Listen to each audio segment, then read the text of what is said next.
അഖിലിനെ നമ്മൾ മുൻപ് കാണുന്നത്, ഇതിന് മുൻപ് സ്ക്രീനിൽ കാണുന്നത് മാതൃഭൂമി ന്യൂസുമായി ചേർന്ന് കോർ നടത്തിയ പ്രീ പോൾ സർവേ സമയത്താണ് അഖിൽ. അതിനുശേഷം വന്ന ഉയർന്ന പോളിംഗ് ശതമാനം നമ്മുടെ മുന്നിൽ നിൽക്കുകയാണ്. ഇത്രയേറെ എക്സിറ്റ് പോളുകളുണ്ട്. അതിൽ ഒരു ഭൂരിപക്ഷവും UDF-ന് വിജയം പ്രവചിച്ച എക്സിറ്റ് പോളുകളാണ് വന്നിട്ടുള്ളത്.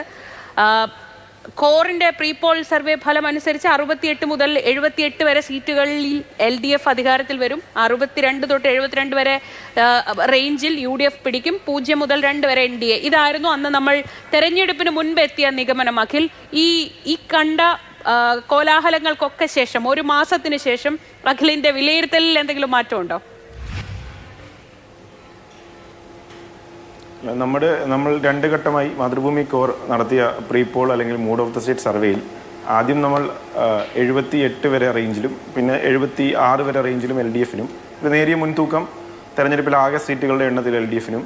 എന്നാൽ 2 സർവേകളിലും കേവല ഭൂരിപക്ഷം 72 എന്നുള്ള ഒരിടത്ത് 74 മറ്റൊരിടത്ത് 72 എന്നുള്ള കേവല ഭൂരിപക്ഷം നമ്മൾ UDF-നും സാധ്യത കൽപ്പിച്ചൊരു പ്രീ പോളും മൂഡ് ഓഫ് ദ സ്റ്റേറ്റ് സർവേയാണ് നമ്മൾ സംപ്രേഷണം ചെയ്തത്. ഇതിൽ തന്നെ നമ്മൾ കൃത്യമായി ആ സർവേയിലൂടെ പറയാൻ ശ്രമിച്ചത് ഒരു വലിയൊരു തരംഗം ഏതെങ്കിലും മുന്നണികൾക്ക് അനുകൂലമായി കേരളത്തിൽ നിലനിൽക്കുന്നില്ല.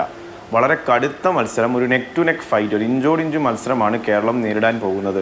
തദ്ദേശ സ്വയംഭരണ തെരഞ്ഞെടുപ്പിൽ UDF-നുണ്ടായ മുന്നേറ്റം പോലൊരു മുന്നേറ്റം അല്ലെ അതിനെ പ്രതിഫലിക്കുന്ന ഒരു വിജയം ഒരു പക്ഷേ നിയമസഭയിലേക്ക് ഉണ്ടാവാൻ സാധ്യതയില്ല.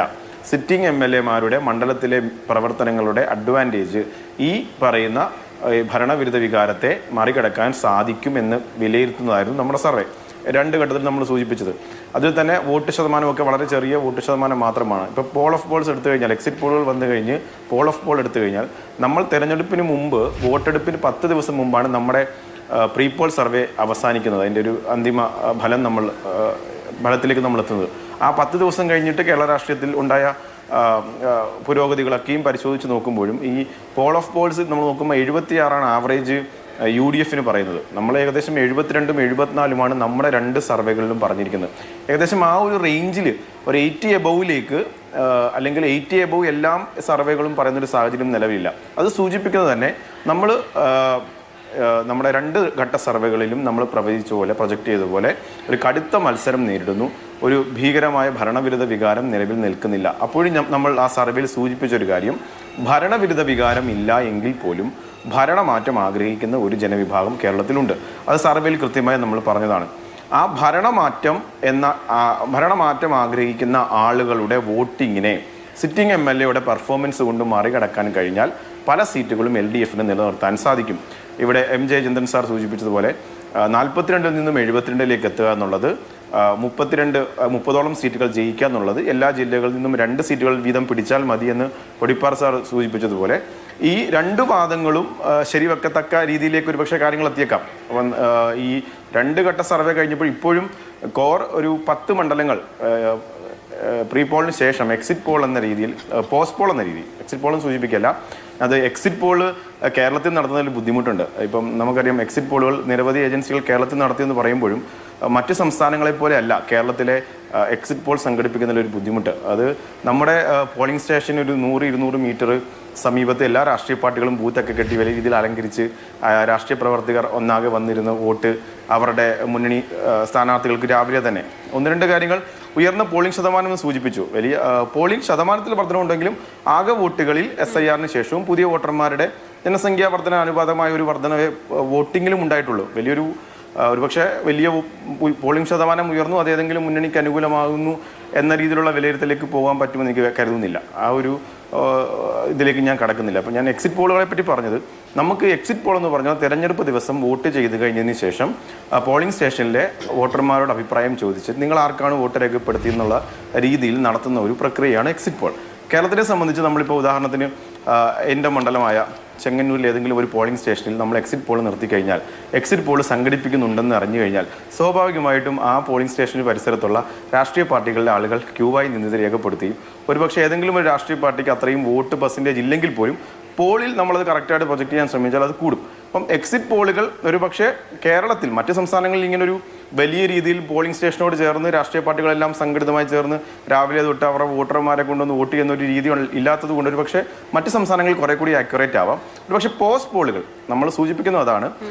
മാതൃഭൂമിയോട് നമ്മൾ പ്രീ പോൾ ചെയ്തത് കൊണ്ട് തന്നെ നമുക്കും ഇതിൻ്റെ പോളിന് ശേഷം എന്ത് സംഭവിച്ചു എന്ന് മനസ്സിലാക്കാൻ വേണ്ടി നമ്മൾ ഏകദേശം 10 മണ്ഡലത്തിലാണ് പോസ്റ്റ് പോൾ സംഘടിപ്പിച്ചത്. വളരെ ചെറിയ സാമ്പിളുകളാണ് നമ്മൾ കളക്ട് ചെയ്ത് അതിൽ നമ്മൾ ഒന്നായിട്ട് ഞാൻ ഉൾപ്പെടെ എല്ലാവരും വിശ്വസിക്കുന്ന അല്ലെങ്കിൽ ഒരു സ്റ്റഡി മെറ്റീരിയലായിട്ട് കാണുന്ന മണ്ഡലം കൊയിലാണ്ടിയാണ്. ഈ തെരഞ്ഞെടുപ്പ് കാലങ്ങളിലൊക്കെ നമ്മൾ കേട്ടത് കൊയിലാണ്ടി മണ്ഡലം അല്ലെങ്കിൽ കോഴിക്കോട് ജില്ല വളരെ ഡിസൈഡിങ് ഫാക്ടർ ആവും ഈ തെരഞ്ഞെടുപ്പിൽ. നമ്മൾ എന്തുകൊണ്ട് കൊയിലാണ്ടി തെരഞ്ഞെടുത്തു എന്ന് ചോദിച്ചാൽ ന്യൂനപക്ഷ ഏകീകരണം അഥവാ മുസ്ലിം വോട്ടുകൾ UDF അനുകൂലമായി വരുന്നുണ്ടോ എന്ന് നമുക്ക് പഠിക്കാൻ പറ്റുന്നൊരു മണ്ഡലമാണ് കൊയിലാണ്ടി. കാരണം 2 ഹിന്ദു വിഭാഗത്തിൽപ്പെട്ട സ്ഥാനാർത്ഥികൾ മത്സരിക്കുന്നു. അവിടെ സിറ്റിംഗ് MLA അല്ല മത്സരിക്കുന്നത്. 2 സ്ഥാനാർത്ഥികൾ, അതായത് മുമ്പ് MLA ആയിരുന്നു കെ ദാസനെങ്കിൽ പോലും നിലവിൽ MLA അല്ലാത്ത സിറ്റിംഗ് MLA അല്ലാത്ത കെ ദാസനും പ്രവീൺ കുമാറുമായ വലിയ 2 സ്ഥാനാർത്ഥികൾ മത്സരിക്കുന്നു. ഇവിടെ എങ്ങനെയാണ് ഈ ന്യൂനപക്ഷ വോട്ടുകൾ അത് UDF വലിയ രീതിയിൽ കൺസോൾഡേറ്റ് ചെയ്യപ്പെട്ടിട്ടുണ്ടോ എന്ന് മനസ്സിലാക്കാൻ വേണ്ടിയാണ് നമ്മൾ കൊയിലാണ്ടി എന്ന സാമ്പിൾ കോഴിക്കോട് ജില്ലയിൽ നിന്ന് നമ്മൾ എടുത്തത്. അപ്പോൾ അങ്ങനെ നമ്മൾ പരിശോധിച്ചപ്പോൾ മുസ്ലിം സാമ്പിളുകൾ, ഞാനത് പറയുന്നതിൽ ഒരു വിഭാഗം അങ്ങനെയല്ല പറഞ്ഞത്, രാഷ്ട്രീയപരമായി വോട്ട് ചെയ്യുന്ന ആ വിഭാഗത്തിൽപ്പെട്ടവർ അതാത് പാർട്ടിയുടെ വോട്ടർമാരാണ്. അതിനപ്പുറത്തേക്ക് നിഷ്പക്ഷമായി തെരഞ്ഞെടുപ്പിൽ വോട്ട് ചെയ്യുന്ന ആ കമ്മ്യൂണിറ്റിയിൽപ്പെട്ട ആളുകൾ എന്ന രീതിയിൽ പരിഗണിച്ചിട്ടാണ് നമ്മൾ ആ കൊയിലാണ്ടി മണ്ഡലത്തിൽ പ്രത്യേകിച്ച് കാപ്പാട് പ്രദേശത്ത് എടുത്തപ്പോൾ. എന്തുകൊണ്ട് കാപ്പാട് എടുത്തു എന്ന് ചോദിച്ചാൽ മുസ്ലിം വിഭാഗങ്ങൾ താമസിക്കുന്ന ഏരിയയിൽ നിന്ന് കെ ദാസൻ, പ്രവീൺ കുമാർ എന്ന 2 സ്ഥാനാർത്ഥികൾ മത്സരിക്കുന്നു. ഇവിടെ എങ്ങനെയാണ് UDF അനുകൂലമായി പോൾ ചെയ്യപ്പെട്ടിട്ടുണ്ടോ എന്ന് പരിശോധിക്കാൻ വേണ്ടിയാണ് നമ്മൾ കൊയിലാണ്ടി സ്വീകരിച്ചത്. അവിടെ നമ്മൾ 20 സാമ്പിളുകൾ സ്ത്രീകളിൽ നിന്നും 20 സാമ്പിളിൽ നിന്നും പുരുഷന്മാർ, വളരെ ചെറിയ സാമ്പിളാണ്, നമ്മൾ ആ കൺസോൾട്ടേഷൻ നടന്നിട്ടുണ്ടോ എന്ന് പരിശോധിക്കാൻ വേണ്ടി മാത്രം സ്വീകരിച്ചതാണ്. ഇവിടെ നമുക്ക് മനസ്സിലാക്കാൻ പറ്റിയത് കൊയിലാണ്ടിയിൽ നിന്നും പുരുഷന്മാർക്കിടയിൽ ഒരു കൺസോൾട്ടേഷൻ നടന്നിട്ടുണ്ട്. കൂടുതൽ ആളുകൾ പ്രവീൺ കുമാറിനെ പിന്തുണയ്ക്കുകയും കെ ദാസന് അവിടെ ഏകദേശം ഒരു 16 ആളുകളോളം പ്രവീൺ കുമാറിനും ഒരു 4-5 ആളുകൾ മാത്രമാണ് കെ ദാസിനെ സപ്പോർട്ട് ചെയ്തത്. എന്നാൽ സ്ത്രീകൾക്കിടയിലേക്ക് ഈ പറയുന്ന രീതിയിലുള്ള കൺസോൾട്ടേഷൻ നടക്കപ്പെട്ടിട്ടില്ല. അവിടെയാണ് ഇപ്പോൾ എക്സിറ്റ് പോളുകൾ വന്നെങ്കിൽ പോലും അവർക്ക് പോലും ഒരു തരംഗം കാണാത്തത്.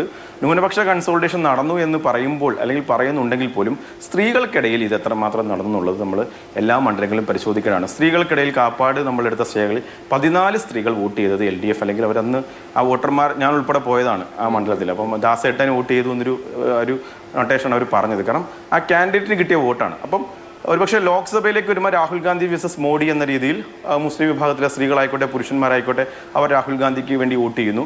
ആ ഒരു കൺസോൾട്ടേഷൻ ഈ നിയമസഭാ തെരഞ്ഞെടുപ്പിൽ പിണറായി വേഴ്സസ് VD സതീശൻ അല്ലെങ്കിൽ പിണറായി വേഴ്സസ് രമേശ് ചെന്നിത്തല അല്ലെങ്കിൽ KC എന്ന രീതിയിൽ സ്ത്രീ വോട്ടർമാർക്കിടയിൽ ഏകപക്ഷീയമായ ഒരു കൺസോൾട്ടേഷൻ നടന്നു എന്ന് അപ്പോൾ അതുപോലെ തന്നെ ഇടതുപക്ഷത്തിന് പരമ്പരാഗതമായി വോട്ട് ചെയ്യപ്പെട്ടിട്ടുള്ള മുസ്ലിം വോട്ടുകളിൽ വലിയൊരു ചോർച്ച ഉണ്ടായിട്ടില്ല. ഇവിടെ മനു കുര്യൻ സൂചിപ്പിച്ചതുപോലെ കോഴിക്കോട് ജില്ല വളരെ ഡിസൈഡിങ് ഫാക്ടറാണ്. ഞാൻ എല്ലാ തവണയും നമ്മുടെ സർവേയിൽ ഉൾപ്പെടെ സൂചിപ്പിക്കുന്നതാണ്.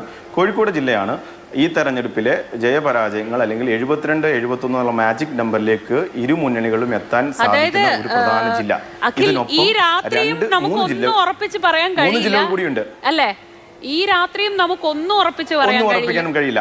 അതെ, 3 കോഴിക്കോടിനൊപ്പം തിരുവനന്തപുരവും ഇടുക്കിയും പത്തനംതിട്ടയും കൂടിയുണ്ട്. ഈ 4 ജില്ലകളിലെ സീറ്റുകളുടെ വിജയമായിരിക്കും LDF-ന്റെയും UDF-ന്റെയും സാധ്യതകളെ തീരുമാനിക്കുക.